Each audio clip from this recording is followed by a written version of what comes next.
Muy bien. Yo no sé si usted habrá escuchado hablar del ecumenismo y vamos a explicar qué es el ecumenismo. El ecumenismo es el enemigo de la iglesia y vamos a ver por qué.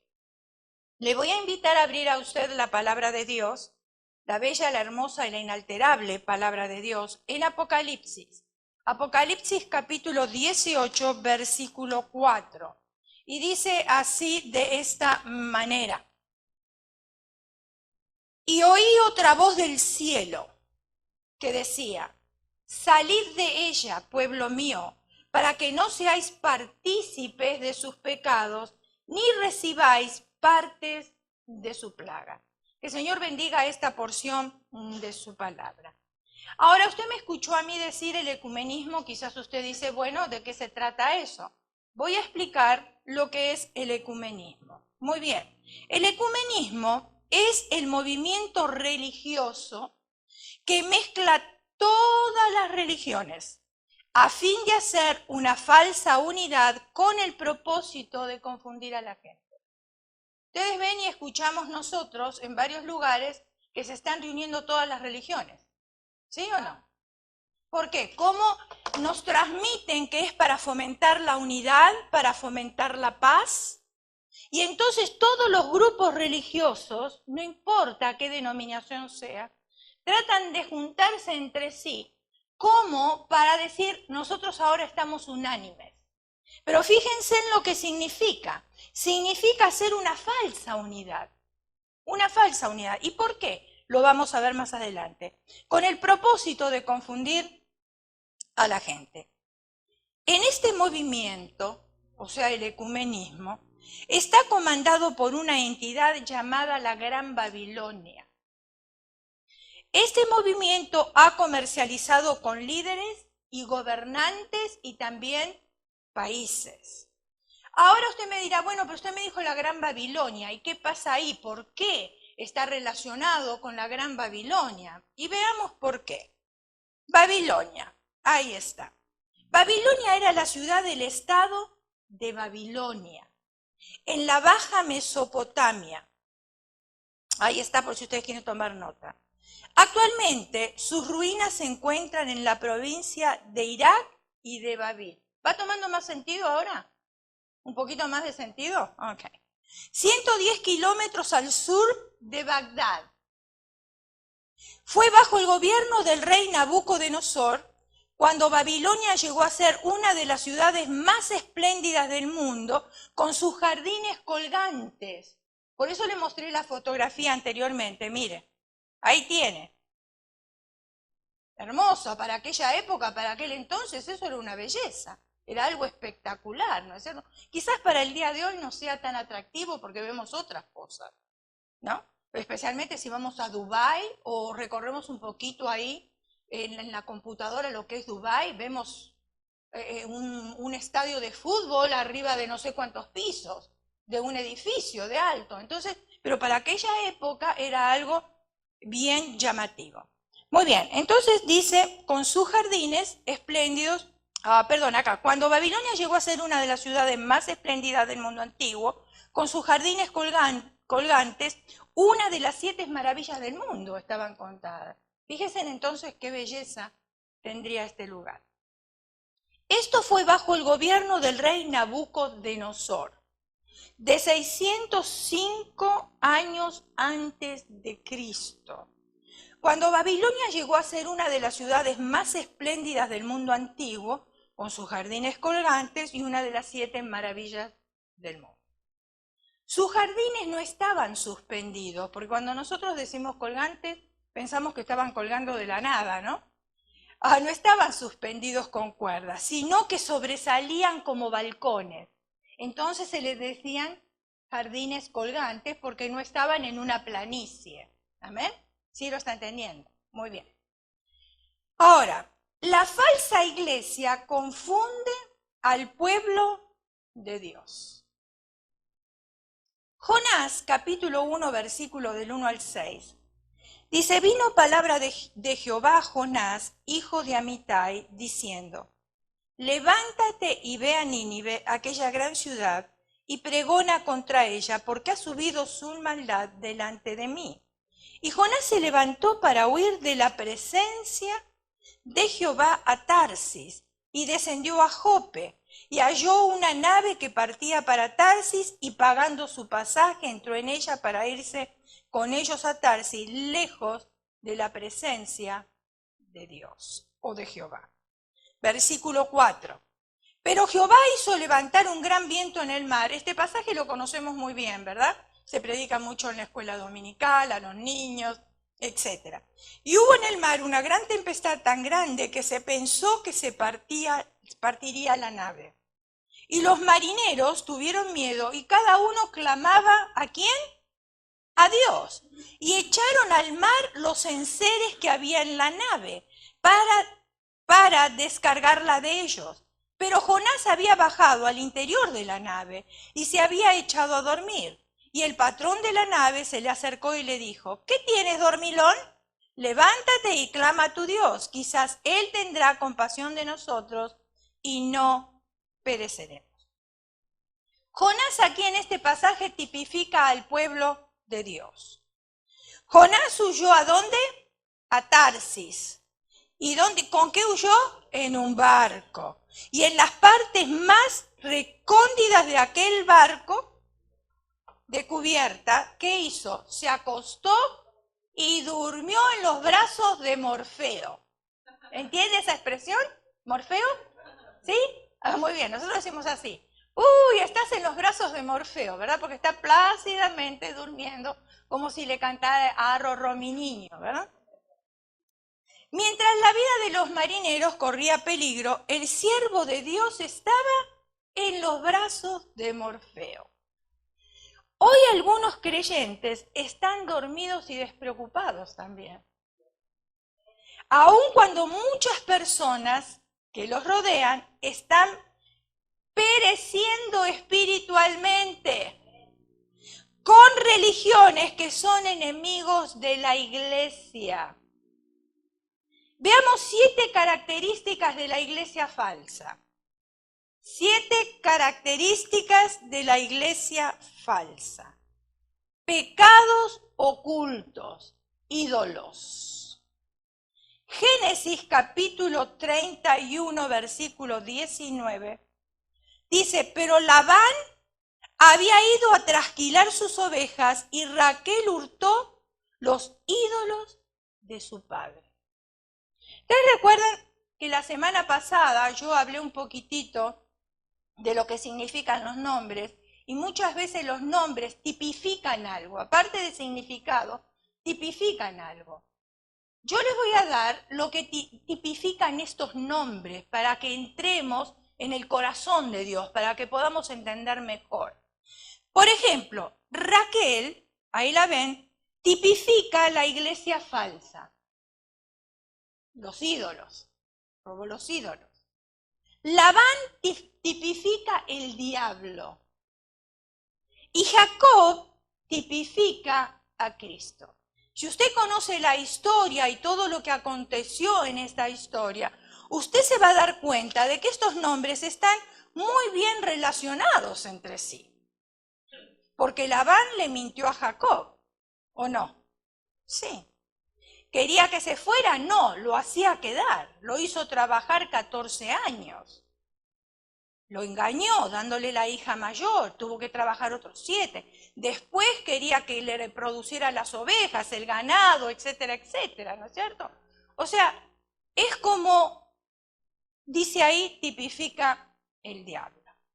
Raquel robó los ídolos que eran de su padre, ¿es cierto?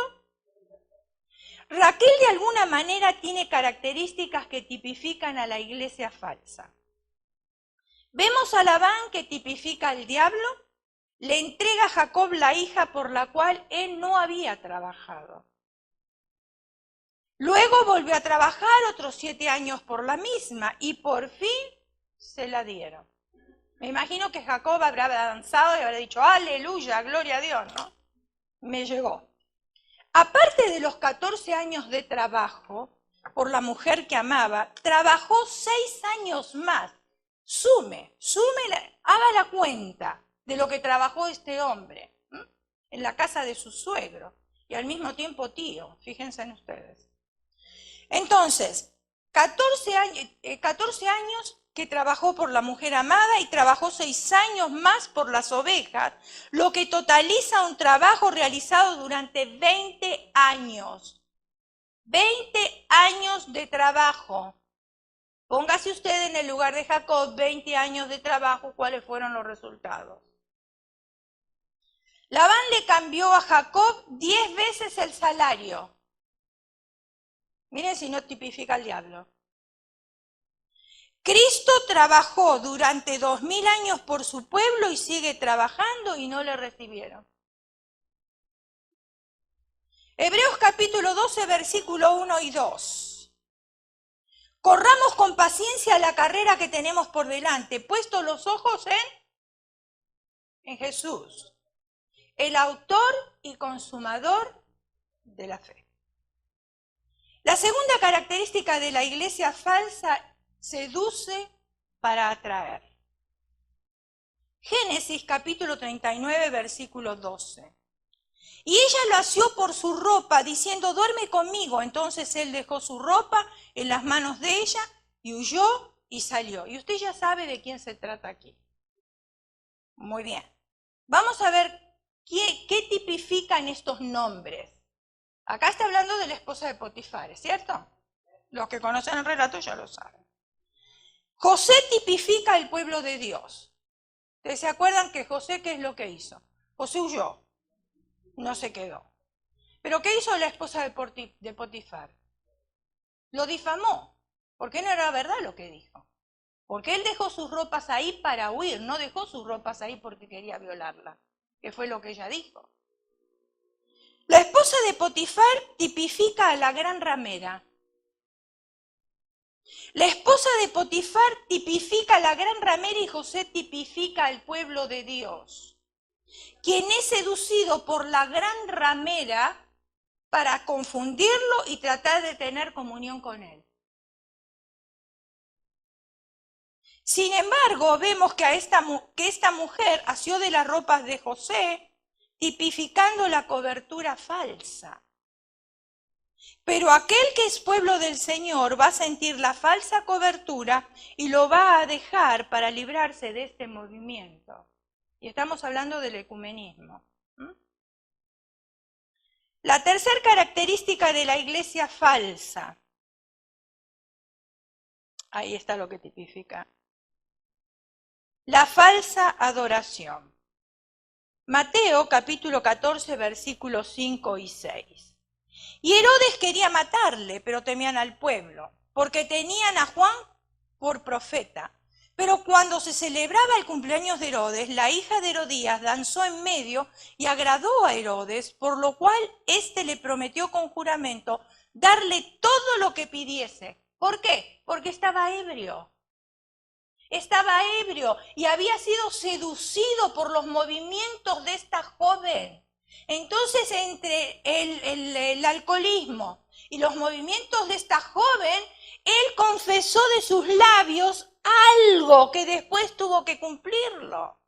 ¿Y qué es lo que confesó? Que le iba a dar todo lo que ella pidiera. Fíjense en los hombres. ¡Ay! Se creen tan, pero tan machos men, y en un momento de eso, las mujeres lo mueven como si fueran nada, los trapean el piso con ellos.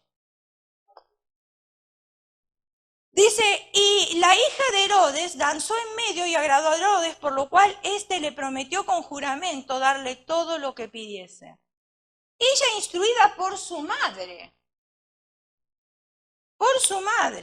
dijo: dame aquí en un plato la cabeza de Juan el Bautista. No quería dinero, pero quería la cabeza de Juan el Bautista. Muy bien, voy a explicar. Hija de Herodías tipifica el movimiento falso. La hija de Herodías, ¿cómo se llamaba? ¿No se acuerdan? Salomé. Muy bien, tipifica el movimiento falso. El objetivo principal, porque eso lo estamos trayendo al ecumenismo, lo que sucedió ahí en estas historias, Lo estamos trayendo para ver cómo nosotros podemos ser seducidos por el ecumenismo y por las falsas religiones también. El objetivo principal del movimiento falso es quitar la cabeza, Cristo. ¿Van entendiendo un poquitito más la conexión o la relación? Y quieren quitar la cabeza, que es Cristo, a su cuerpo, que es la iglesia. Cuando se habla de la restauración del tabernáculo de David, Primera de Crónicas 15, si usted lo quiere leer en su casa como tarea, se refiere no solamente a la danza y a la música con olor grato hacia Dios. Hoy en día el movimiento falso quiere confundir al pueblo de Dios. Y si nosotros no estamos bien parados sobre la roca, hermano, somos movidos por vientos de doctrina. Fácil.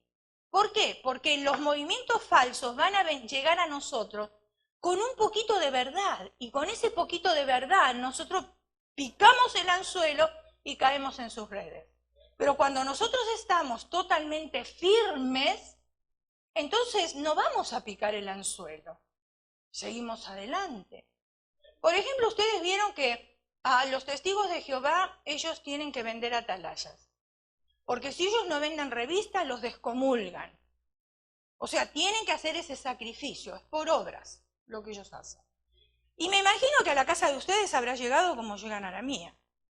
Ahora, cuando llegaron a la mía vienen bien equipados, bien equipados, porque lo primero que me dicen, ustedes son italianos y empiezan a hablar en italiano. ¿De dónde lo sacaron eso? ¿De dónde lo buscaron? ¿Dónde tuvieron esa información?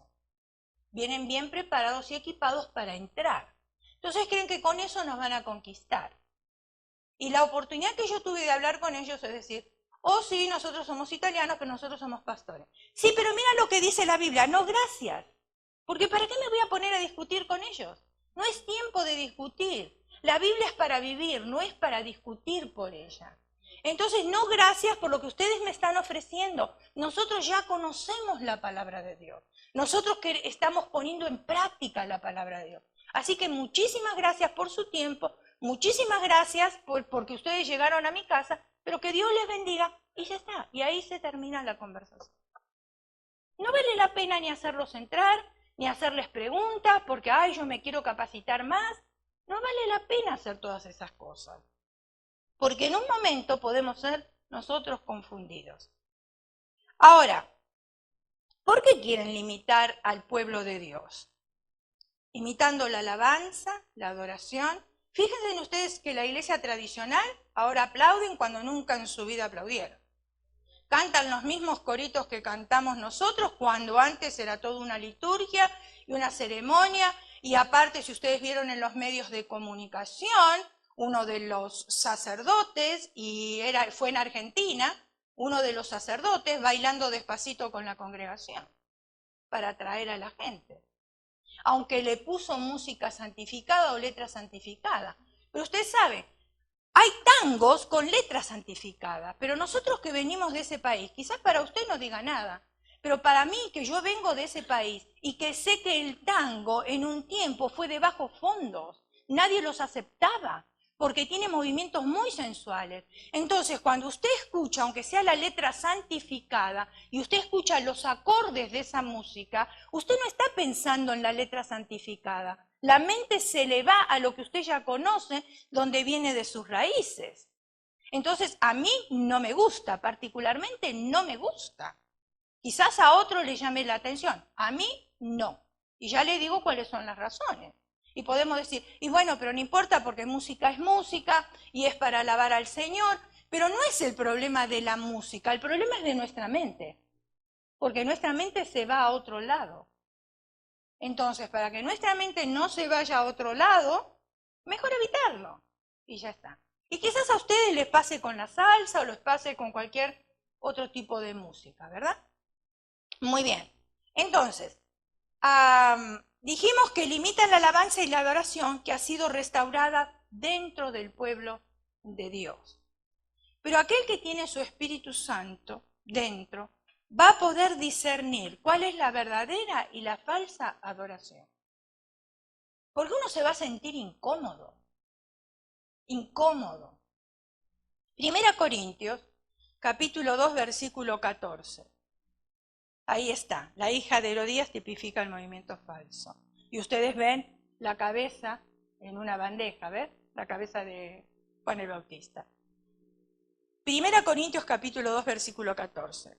Pero el hombre natural no percibe las cosas que son del espíritu. Ya el pastor enseñó la semana pasada cuál era el hombre natural y el hombre espiritual. Y se ha predicado varias veces aquí de este púlpito. ¿Por qué? Porque para él son locura y no las puede entender, porque se han de discernir espiritualmente. Cuando usted tiene el Espíritu de Dios dentro suyo, y cuando usted está lleno del Espíritu de Dios, cuando habla con una persona, usted en las 2, 3 primeras palabras ya se da cuenta dónde está parada esa persona. ¿Para dónde va su conversación? ¿Cuáles son sus sentimientos? ¿Por qué? Porque de la abundancia del corazón habla la boca. Es fácil entender. Pero para aquellos que no tienen el Espíritu de Dios, van a apapachar a la persona. Fíjense en que una persona que tiene un problema, por ejemplo con los hijos, y habla todo el tiempo del problema de los hijos, va a buscar a alguien que tenga problema con los hijos para las dos encender la llama. Ay, sí, porque mi hijo esto. Ay, sí, porque... para encender la llama. ¿Sí me está entendiendo? Pero si esa persona que está teniendo problemas con sus hijos habla con una persona que es madura espiritualmente, esta persona no la va a apapachar ni le va a pasar vaselina, le va a decir lo correcto, que es lo que tiene que hacer. Entonces nos están echando leña al fuego para hacer un nido más grande en su cabeza y para rasgarse el cuerpo por el dolor y la injusticia y el sufrimiento y por lo vil que son los hijos y etcétera, etcétera. Les voy a decir un chiste, porque los veo serios, no quiero que se enojen. Hoy es el Día del Padre. Un niño se le acercó a la mamá y le dice, mamá, ¿es verdad que descendemos del mono? Mi hijo, no sé, porque yo a la familia de tu padre nunca la conocí.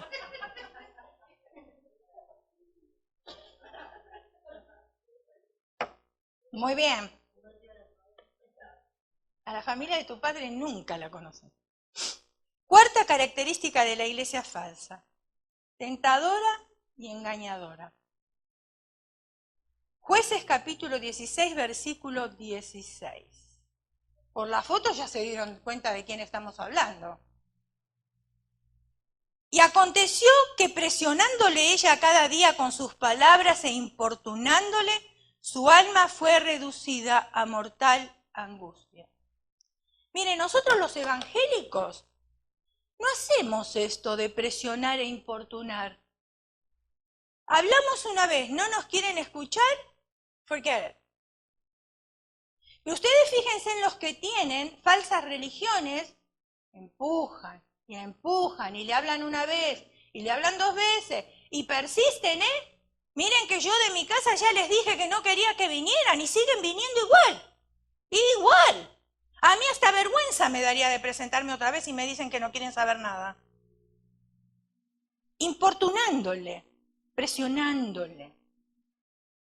Una de las características de las Dalilas es que oprimen al pueblo de Dios. Y Dalila tipifica a los que oprimen al pueblo de Dios.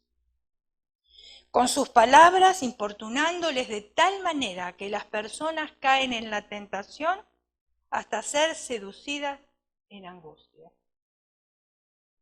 Después de que Sansón descubrió su secreto, ustedes conocen la historia, es muy común, se ha predicado muchas veces y también en la escuela dominical se le enseña a los niños, le fueron puestas cadenas de bronce,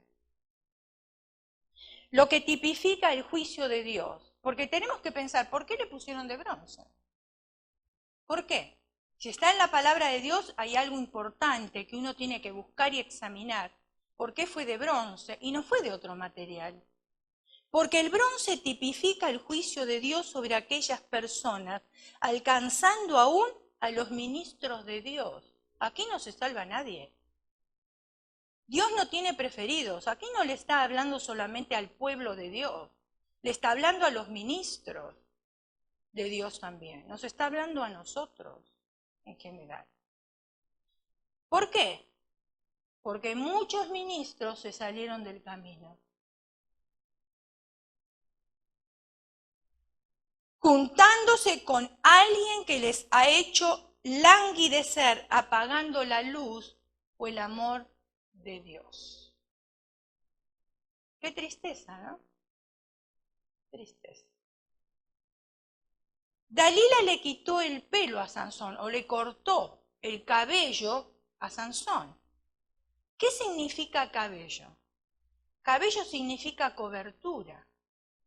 Y por eso ella le cortó la cobertura. ¿Saben que el hombre es cobertura de la mujer?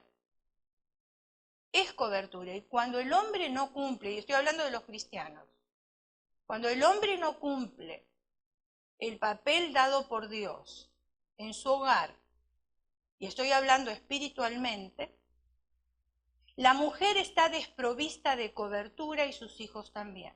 Entonces, cuando Satanás viene, ataca a la mujer y ataca a los hijos, por la falta de liderazgo del hombre en el hogar.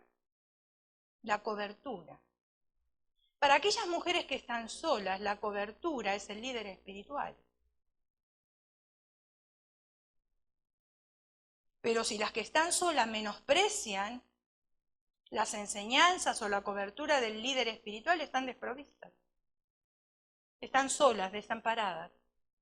Y el enemigo hace lo que quiere. Y cuando yo digo menosprecian, es que cuando se les da un consejo y no lo hacen, no les interesa y siguen haciendo lo que quieren, eso es menospreciar la cobertura. Y siguen desprovistas. Y los ataques siguen sobre ellas y sobre sus hijos. Ahora, si el hombre, digamos, no es un hijo de Dios, o sea, todavía no aceptó a Cristo como su Salvador personal, de todas maneras sigue siendo cobertura de la mujer, ¿o no? Sigue siendo la cobertura. Quizás no cumpla en su totalidad el papel de Dios porque lo desconoce, o el plan de Dios que fue otorgado para su vida porque lo desconoce, pero sigue siendo la cobertura. ¿Y cómo es la cobertura? No estoy hablando de machismo, porque hay hombres muchas veces que no vienen a la iglesia y que son muchos mejores de los que llegan a la iglesia. Mucho mejores, como padres, como esposos, como proveedores, son mucho mejores personas. Entonces, si nosotros queremos ganar, las mujeres queremos ganar a nuestro esposo inconverso, la escritura es muy clara. No lo vamos a ganar porque le ponemos versículos bíblicos, ni debajo del plato, ni en la almohada, ni le recitamos versículos bíblicos a toda hora. Lo vamos a ganar con nuestro testimonio, sin palabra, dice, por la conducta de su esposa. Pero sigue siendo cobertura. Por eso nosotros decimos, si su esposo es inconverso y usted está viniendo sola a la iglesia, lo primero que va a pensar su esposo, que Cristo le está robando a la esposa. Y si él un día le dice a usted, quiero ir a tomar un desayuno contigo, ¿qué hace la mujer sabia? Ay, no, porque tú eres hijo del diablo y yo me tengo que ir a ver a mi Padre Celestial. No, la mujer sabia, si tiene un privilegio en la iglesia, llama a la persona encargada y le dice, hermana, tú conoces mi situación, en este momento mi esposo me pidió que yo compartiera tiempo con él, así que te aviso con tiempo para que coloques a otra persona en mi lugar. Pero yo voy a faltar porque voy a pasar este tiempo con mi esposo. Y todo en paz, y todo bien, y todo correcto. Entonces el hombre se va a sentir que la mujer está interesada en él y lo va a ir ganando de a poquito. Lo va a ir ganando de a poquito. Pero si todo el tiempo le está diciendo que no, porque es hijo del diablo y porque ella es muy espiritual y porque él no entiende, lo que hace es provocarlo a ira. Y entonces no está bajo la cobertura. Pero porque nosotras mismos escogimos no estar bajo la cobertura como lo escogió Dalila. Infidelidad y falsa santidad. Job capítulo 2 versículo 9. Entonces le dijo su mujer, ¿aún retienes tu integridad? Maldice a Dios y muere. maldice a Dios y muérete. ¿A quién tipifica la esposa de Job?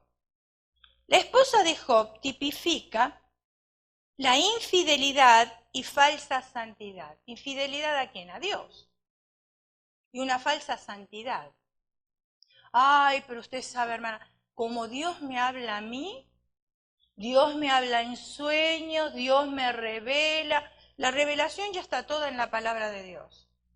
No necesitamos que Dios nos revele nada. Necesitamos que Dios nos hable a través de esa revelación que está escrita. Y de la manera que Dios me habla a mí, me habla a mi necesidad y es diferente a la suya. Y yo por eso no puedo darme alardes de que Dios me habla a mí, porque me está hablando a mi necesidad. Y cuando Dios le habla a la suya, es a su necesidad. Entonces no podemos ahora como pavos reales ir por la iglesia diciendo, ¡ay, pero Dios me habla a mí! Dios nos habla a todos. A todos nos habla. Si no queremos escuchar es otra cosa. Pero el hecho de que yo escuche la voz de Dios, no soy más espiritual de aquellos que quizás no la quieran escuchar. Cada cual se la verá con Dios.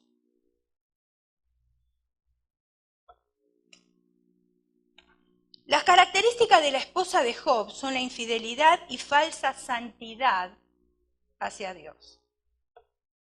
Miren, yo cuando escucho personas con un idioma súper espiritual, yo le escapo.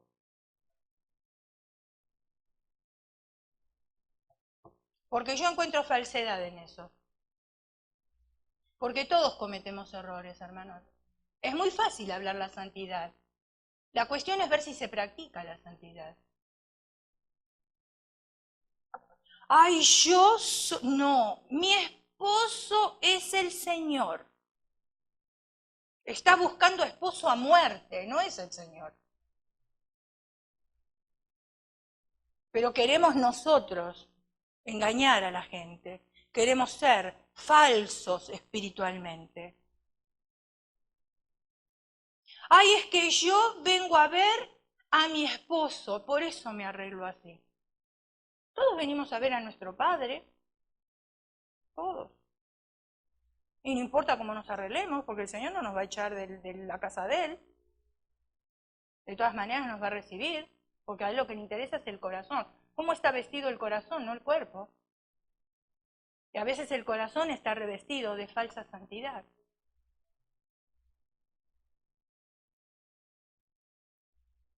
Predican vivir conforme a sus propios deleites y no conforme al corazón de Dios. Para que el pueblo de Dios sea insujeto a la autoridad que Dios ha dejado dentro del cuerpo de Cristo. Cuando usted escuche rumores por ahí, ya me cansé de predicar esto, hasta yo estoy aburrida de escucharme yo misma. Cuando yo escucho rumores por ahí, no tengo que prestarle oídos. ¿Para qué voy a infectar mi cabeza y mi corazón? A la primera que abre la boca, tienes problema, ve y arréglalo con la persona. Y se cortan los chismes, se cortan los comentarios, se cortan las murmuraciones. Hablamos de santidad. Como a mí me habla el Señor, mi esposo es el Señor, pero después estamos adulando el oído para ver qué podemos encontrar por ahí. Y después afilamos la lengua para soltar lo que escuchamos y ni siquiera sabemos si es cierto lo que escuché. Pero afilo la lengua y entonces vengo a poner disensión entre todos. Otra de las características que enseñan a la gente a maldecir. El manual de instrucciones nos enseña en Lucas capítulo 6, versículo 28. Bendecid a los que os maldicen y orad por los que os calumnian. ¿Es fácil poner este versículo en práctica? No me diga que sí ahora, porque usted está tranquilo en este momento. Pero el momento que usted tiene todos los cables pelados porque alguien le hizo algo, ahí contésteme si es fácil ponerlo en práctica. O la primera tendencia nuestra como ser humano es tomar venganza, ¿o no? Me las hizo, me las paga, ojo por ojo, diente por diente. Ahora somos muy del Antiguo Testamento y nos olvidamos de la gracia del Nuevo Testamento cuando Dios dijo que no era ojo por ojo y diente por diente.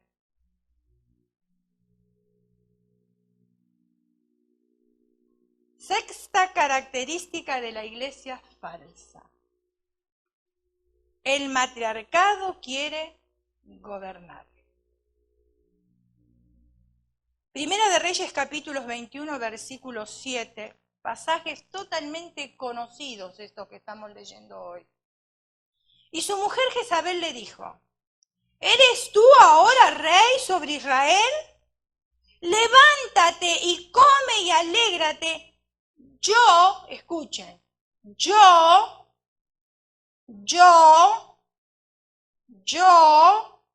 ¿quién era yo? ¿Quién era yo? Yo te daré las viñas de Nabot de Jezreel. Aquí está hablando del dominio de la mujer sobre el hombre. Cuando una mujer domina al hombre es narcotizado y está esperando que el hombre se mueva, que el hombre actúe, pero por el dominio de la mujer, el hombre no puede moverse.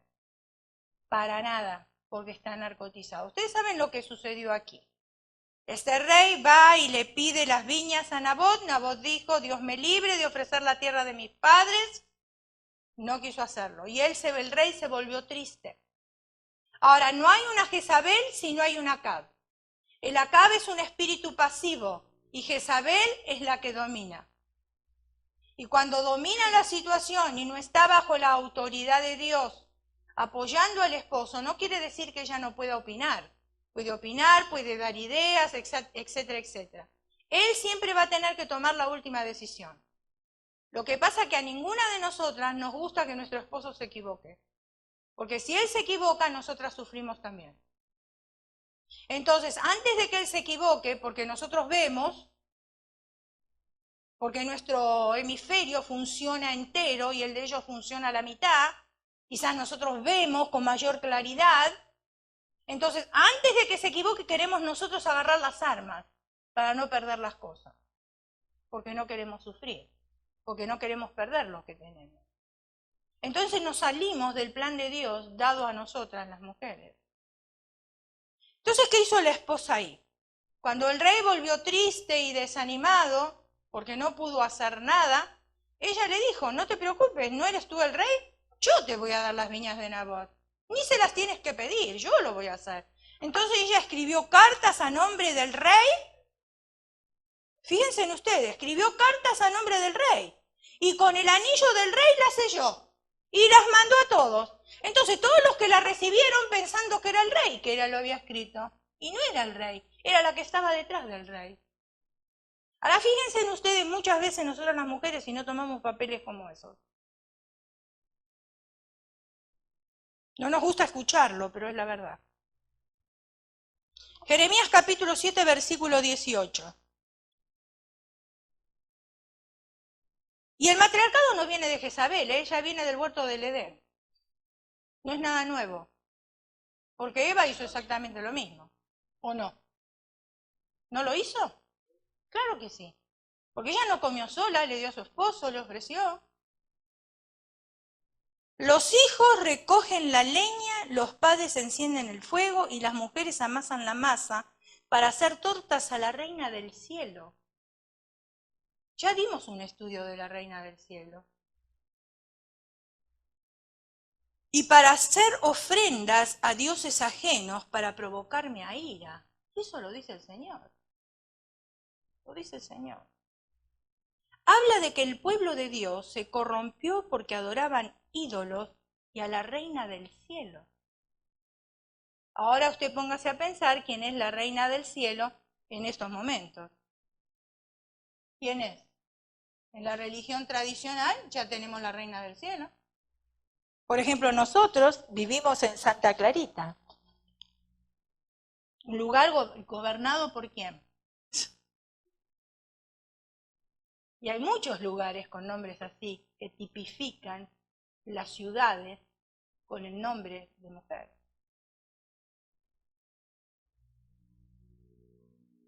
Sabemos que dentro del sistema de la gracia todos somos iguales, hombres y mujeres. Sin embargo, dentro del sistema de gobierno, Cristo es la cabeza del hombre y éste es la cabeza de la mujer. Nos guste o no nos guste, así lo hizo Dios. Y lo tenemos que aceptar. Efesios capítulo 5, versículo 23. Porque el marido es cabeza o líder de la mujer, así como Cristo es cabeza de la iglesia, la cual es su cuerpo y él es su salvador. Y cuando estamos hablando de líder, otra vez vuelvo a repetir, el Señor está esperando un liderazgo espiritual de parte del hombre que conoce a Cristo. Porque hay muchos hombres machistas y dentro de nuestro pueblo mucho más todavía. Porque vienen de generaciones y es como si pasaran esa herencia de generación a generación, que muchas veces viene a ser una maldición. Porque un hombre que se crió en un hogar donde el padre era machista es lo que aprendió, es lo que vio, no vio otra cosa. Entonces piensa que todos los hombres tienen que ser iguales. Porque estuvo criado dentro de una familia donde su abuelo, sus tíos, su compadre, el círculo que se rodeaban eran machistas. Entonces él piensa que así tiene que ser el hombre. Y por eso hoy, y no estoy defendiendo a las mujeres, hermano, cuidado. Por eso hoy la mujer está en la libertad femenina. Y no está bien tampoco. Pero fue tan pisoteada en el pasado la mujer por el detestable machismo que hoy se volcó a todo lo contrario, que también está mal. Porque no hay un término medio, o es machismo o es feminismo. Y ninguna de las dos cosas agradan a Dios, sino es el término medio, el hombre como la autoridad espiritual y la mujer siguiendo a esa autoridad espiritual. Séptima característica de la iglesia falsa, desobediencia al liderazgo. Esther capítulo 1, versículo 12. Mas la reina Vasti no quiso compadecer a la orden del rey enviada por medio de los eunucos. Y el rey se enojó mucho y se encendió en ira. Muy bien, hay una palabra que dice eunuco. Yo no sé si usted conoce la definición de eunucos. Los eunucos eran soldados que los castraban porque ellos cuidaban el lecho de la reina. Y entonces tenían que pasar ellos para ser castrados, para no tener ningún tipo de problema con la reina. ¿Amén? Entonces dice la reina Vasti. Ustedes saben que estamos hablando de Esther, usted conoce este pasaje muy bien. Vasti significa falta de sujeción. Eso es lo que tipifica. Ahora, habían dado un banquete, ¿ustedes recuerdan? Un banquete. Y la alegría que ocasionó al rey, mandó a llamar a la reina Vasti por medio de los oficiales de la corte, y ante esta ordenanza siguió rehusándose a venir. Ella dijo que no iba a ir al llamado de su esposo. Se rehusó. Dios desea una iglesia que aprenda a obedecer y a sujetarse. Vasti tipifica una iglesia desobediente, una iglesia que quiere ver la presencia de Dios y no quiere humillarse bajo la poderosa mano de Dios. Ay, a mí no me ponga a hacer eso porque a mí eso no me gusta. Pero hay necesidad para esto. Hagamos esto ahora en el momento que hay necesidad y después podemos hacer otras cosas. Ah, no, a mí no me pida esto. Nosotros teníamos un hermano aquí, que por eso hay que tener muchos cuidados con los llamados profetas. Su esposa estaba en la alabanza y él trabajaba con los jóvenes hace muchos años atrás. Y eran los únicos dos que daban profecía todo el tiempo, porque ellos creían en el ministerio de la profecía. Hasta un cierto punto estaba bien, porque era bíblico, pero después cuando ellos empezaron a sentir usados por Dios, ya las cosas empezaron a cambiar.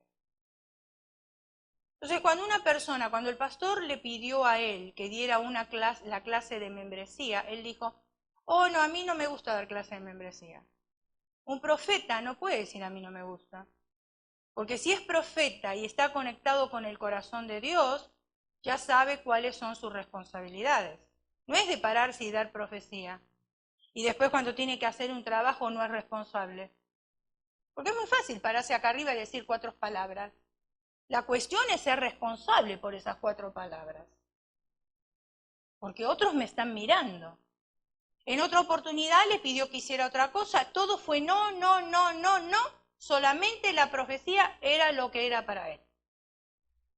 Entonces no se sujeta al pastor. ¿Y usted qué cree que tienen que hacer? ¿Qué cree usted? ¿Dejarlo? ¿Qué cree usted que dice la palabra de Dios? Quitarlo de las responsabilidades, porque no es una persona sujeta, no está dando buen testimonio, nada más. Y si no da buen testimonio en aquellos que se pide, entonces no sirve para servir. Tenemos que dar buen testimonio, tenemos que sujetarnos los unos a los otros. Por ejemplo, supongamos, la hermana, voy a poner un nombre, porque la hermana está aquí. La hermana Belina, ella está encargada de los sugieres. Aunque yo sea la pastora de la iglesia, o el pastor de la iglesia, cuando ya se decidió que la hermana Belina es encargada de los sugieres, cuando uno tiene que decirlo o informarle algo a los sugieres, ¿a quién cree que tiene que ir? A la hermana Belina, porque ella es la encargada. Entonces, ella recibe ahora, desde aquí, del líder espiritual, recibe la información y ella va y comunica la información a aquellos que están trabajando con ella. Lo mismo sucede con el ministerio de la cocina. Los hermanos de la cocina reciben la información del pastor. Ellos son encargados de hablar con ustedes quién les va a ayudar. Ahora, ellos escogieron personas para que ayuden. Y nosotros respetamos ese lugar y tenemos que ir al líder para decirle, mira hermana, ¿sabe qué? Esta hermana tiene otro compromiso hoy, no va a poder servir. Entonces la hermana va y le dice, ¿sabes qué? Hoy no puedes servir porque tú tienes otro compromiso. Pero no es que nosotros, aunque seamos líderes y tenemos la autoridad, vamos a ir a la persona y vamos a decir, no, tú no te vas a sujetar a la hermana Abelina porque yo soy el pastor y yo soy la pastora de la iglesia y vas a hacer lo que yo te digo. No funciona así. Nos tenemos que respetar los unos a los otros en todos los ministerios que nosotros hagamos, cualquiera sea el ministerio. Y si su ministerio no es el suyo, el ministerio es de nosotros, porque lo mismo hacemos mi esposo y yo. Si él está organizando un evento y usted me va a venir a preguntar a mí, yo le voy a decir, vaya con el pastor porque él lo está organizando. Y él le va a decir, vaya con la pastora porque ella lo está organizando.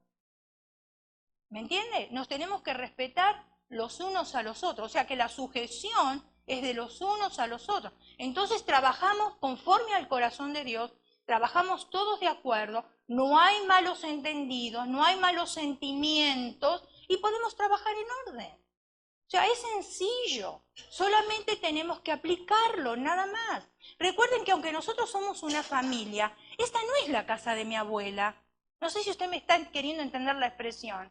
Yo en la casa de mi abuela voy y hago cambios. En la casa de mi tía voy y hago cambios porque no voy a afectar la vida de nadie. No es un lugar público donde las cosas tienen que estar en orden. Es una fiesta familiar. Y se me pidió un cake de llevar un pastel y no lo llevé y llevé otras cosas. Bueno, es la casa de mi abuela. ¿Cuál es el problema? Pero cuando usted se registra para traer algo y usted trae otra cosa y nosotros ya teníamos todo organizado lo que íbamos a tener, ya no desubica, hermanos. Por eso tenemos que trabajar en orden. Y parece que muchas veces nos cuesta trabajar en sujeción y en orden. Si hay una persona responsable y se comunica de aquí del frente quién es la persona responsable, no vaya a buscar información de otros hermanos que no tienen nada que ver. Porque le van a dar mal la información, porque la persona responsable es la que está encargada de hacer las cosas. Y ella ya ideó o él ya ideó cómo llevar esa reunión a cabo.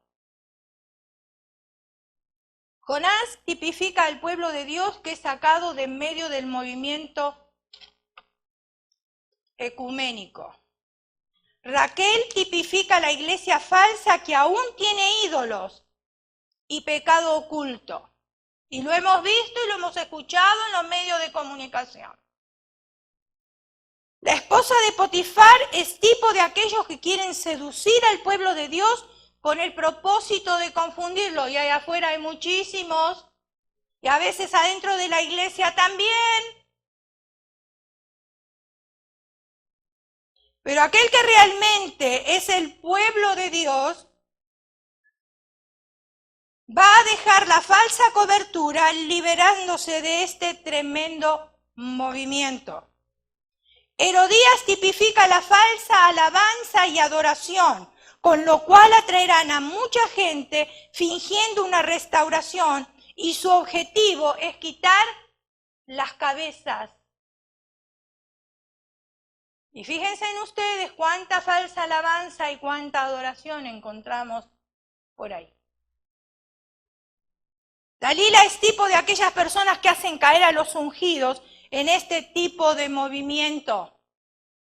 Cuando una persona desnuda su alma frente a las tentaciones de la iglesia falsa, caen en engaños y les es quitada la cobertura de Dios, siendo reducidos a mortal angustia.